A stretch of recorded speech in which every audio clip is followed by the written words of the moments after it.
Oh, my glasses go. Good afternoon, everyone. Welcome to Ray Reef. My name is Ellen. I work here at SeaWorld as part of the marine education team, and I'm going to be taking you through your feeding session this afternoon with our rays and telling you a little bit of information about them as well. Now, if anyone was interested in feeding our rays this afternoon, we're going to be selling cups of food at our kiosk here for $5 each. Each cup of food has 3 pieces of fish in it, so you're more than welcome to share this between a family. And just to begin with, we are going to ask that you only have 1 cup of food per family group. That's because we're quite busy today and we only have a certain amount of food allocated for our rays each day. So we only have a certain amount of cups and we want everyone to have a turn at feeding our rays. So if there is more cups of food left over afterwards, you will be welcome to re-queue and grab some cups of food then. And before and after we feed our rays, we ask you to wash your hands. So just to the right of the kiosk, there is a hand wash basin where you can do so. And after you've done that, we're going to ask you to head up to our south pool. So this is the one that is furthest away from the kiosk, and it is the larger of the 2 pools. So we will be feeding only in this pool. It's separated by a little rock pool in the middle here. And in our front pool, we've got our little babies, and the fish in the cups is much too big for them. So just make sure you are heading up to that back pool. Now once you get there, how you're going to feed our rays is if you pop the tail of the fish in between your front 2 fingers and make a fist with your hand. You're then going to put it nice and deep in the water, so you want to hold it flat up against the wall and get it to at least elbow depth. And then hold that nice and still and just wait patiently for our rays to come around. Now their mouths are underneath them and they work a little bit like a vacuum. So by that point they're just going to suck that fish up and then you can just gently let go and take your hand out of the water. So parents, if you do have little ones with you, just make sure they are putting that fish nice and deep in the water because we don't want to encourage our rays to come up the sides of the walls. Other than that, we're using reusable cups today, so if you could return those back to myself or to the kiosk, that would be excellent. And there are signs above here showing you how to pat and how to feed our rays. And if anybody has any questions at all or needs any help feeding our rays, I will be floating around the exhibit. So if you're not here to feed our rays this afternoon, you are very welcome to give them a pat as they come around. Just make sure you're gently patting them on the wings and try to avoid their face and tail areas, as these are quite sensitive areas for our rays and we want them to feel nice and comfortable in their environment. How does it feel, Rupert? What's it feel like to pat a ray? Feels like algae. Feels like algae? Yep. The bottom. Yeah, very soft and is it like velvet? Yes. Yeah. Interesting, isn't it? I like his black, his white spots. He's got a very long tail. So here at Ray Reef, we have 7 different species of ray. You'll notice they look quite different to each other. I'll introduce you to some of the ones that we have, and if you keep your eyes peeled, I'll describe them. So we have 2 species of pelagic ray. Now what this means is that they live their life higher in the water column and they appear a little bit like they're flying through the water as opposed to our other rays who are resting along the bottom. Now we have some white spotted eagle rays.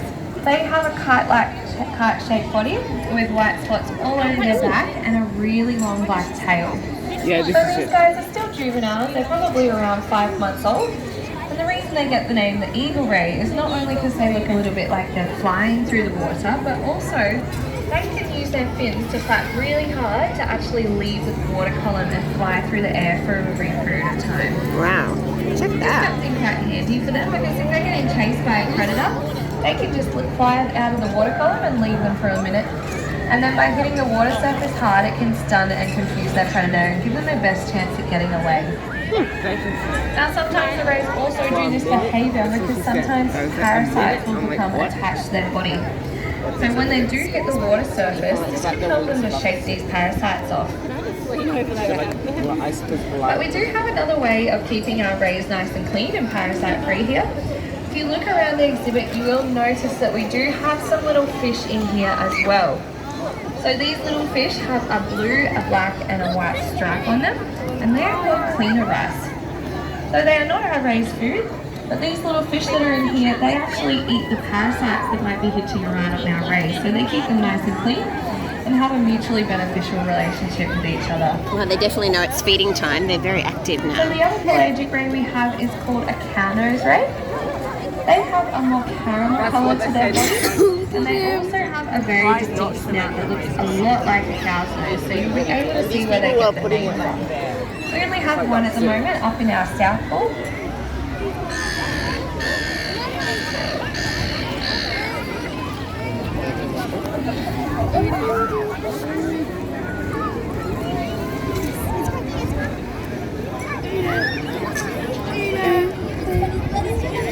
You put it in the water.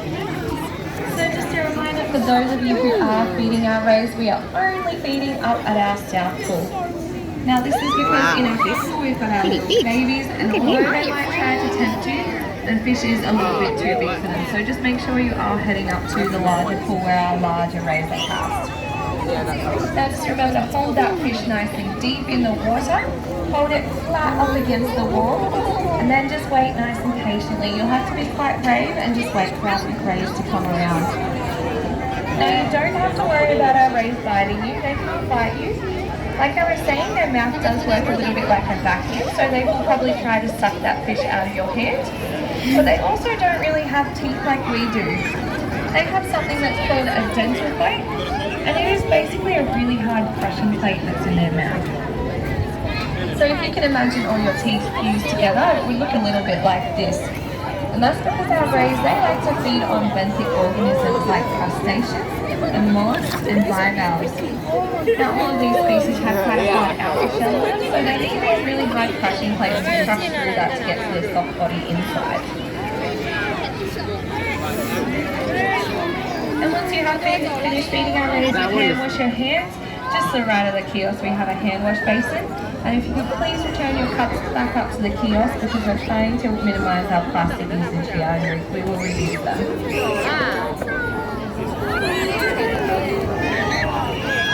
Oh, so huge.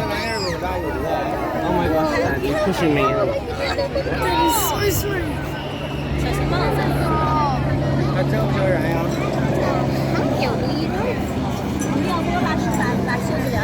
这种我钓到过，这种我也钓过。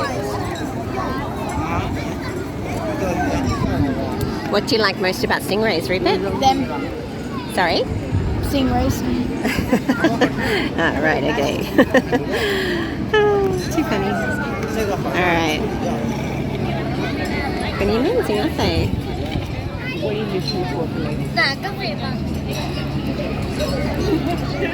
So up in the pool where you're feeding, you will notice that we have some really large round brown rays. These rays are called estuary rays, and they are commonly found along the mangrove and the mudflat environment. Now the ones we have here at Ray Reef are actually all females. We keep our males separate over at Shark Bay, one of our pools over there. And that's because these females can have up to 25 pups at a time, so this is our way of managing their population. This species in particular is actually classed as vulnerable to extinction, and this is particularly from where they're found. So because they're found along the mangrove and mudflat environments, this is where a lot of urban development is going on. So there's a lot of dredging going on for shipping channels, and it's causing a lot of habitat loss for these guys. So they're just not having the room to be able to feed and places to breed as well. Now we also have one ray here at Ray Reef that isn't actually classed as a stingray because it doesn't have a barb, and it does look a little bit more like a shark. But they are still classed as a ray, and they are called giant shovel-nose rays. So they have a shark-like body with a triangular head and a translucent snout on them. Here at Ray Reef, we only have the juveniles, so they're still a little bit young, but over at Shark Bay we have some of the adults, and once they are fully grown, they can get up to 2.7 meters long.